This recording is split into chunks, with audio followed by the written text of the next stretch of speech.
নমস্কার, জয় জগন্নাথ। আমার আরও একটি নতুন ভ্লগে আপনাদেরকে স্বাগত জানাই। আজকে যজ্ঞ দাদার ডাকে আমার গন্তব্য হাওড়ার পঞ্চাননতলা।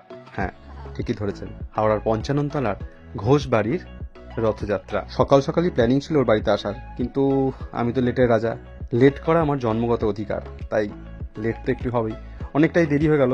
যাই হোক, বৃষ্টিটা হয়নি, কিন্তু প্রচণ্ড গরম, প্রচণ্ড কষ্ট হচ্ছে। ওই যে এসে গেছি ঘোষ বাড়িতে। এই রোদে হাঁটতে হাঁটতে এনার্জি পুরো ডাউন। বাড়িতে পৌঁছে কারোর সাথে না কথা বলেই আগে পৌঁছে গেলাম জগন্নাথ দর্শনে। এই যে বসে রয়েছেন আমাদের যজ্ঞদাদা, আর পাশে ঠাকুরমা স্বামীজি। আর এটা হলো সায়ন্তনের সেই রথ, যেটাও নিজে হাতে বানিয়েছে, যদিও জগন্নাথ দেব ওর হাতেই তৈরি। পুজো অর্ধেক হয়েই গেছে, এই মুহূর্তে চলছে ভোগ আরতি। আজকে যজ্ঞদাদার ভোগ আপনারা দর্শন করুন। মা বলতেন, ভোগ দর্শনে দুর্ভোগ কাটে, সবার সমস্ত দুর্ভোগ আজ কেটে যাক। জয় জগন্নাথ, জয় ঠাকুরমা স্বামীজি। সবার মঙ্গল করো, সবার সমস্ত বিপদ তুমি কাটিয়ে দাও। এই এত রকম ভোগ সবই ওনার জন্য তৈরি। আজকে ওনার স্পেশাল দিন, সব কিছুই ওনার জন্য। ভোগে রয়েছে পোলাও, বিভিন্ন রকমের তরকারি, ভাজা, চাটনি, পায়েস, পনির, মিষ্টি মিষ্টি অনেক রকমের মিষ্টি, দই, লস্যি, ডাব, অনেক কিছু।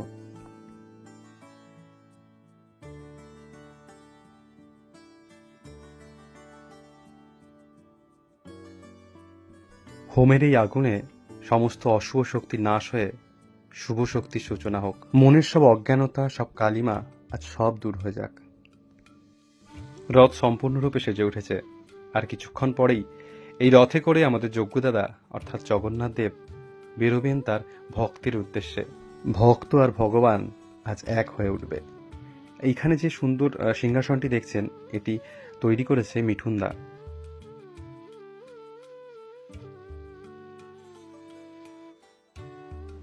যজ্ঞদাদা এবার রথে উঠছেন। রথে ওঠার পরে একটু সাজুগুজু করে তারপর বেরিয়ে পড়বেন ভক্তজনের উদ্দেশ্যে। মহারাজও একই সাজে এলে হৃদয় পুরো মাঝে, চরণ তলে কোটি শশী সূর্য মরে লাজে।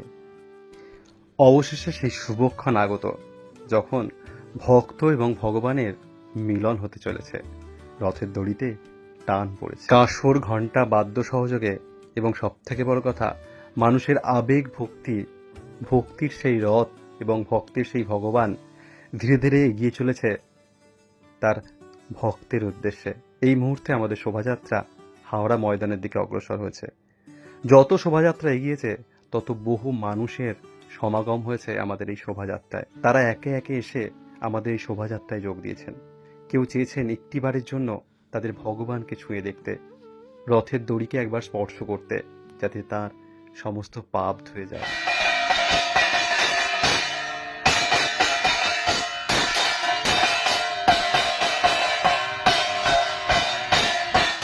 আজকের মতো থাকলো এই পর্যন্ত।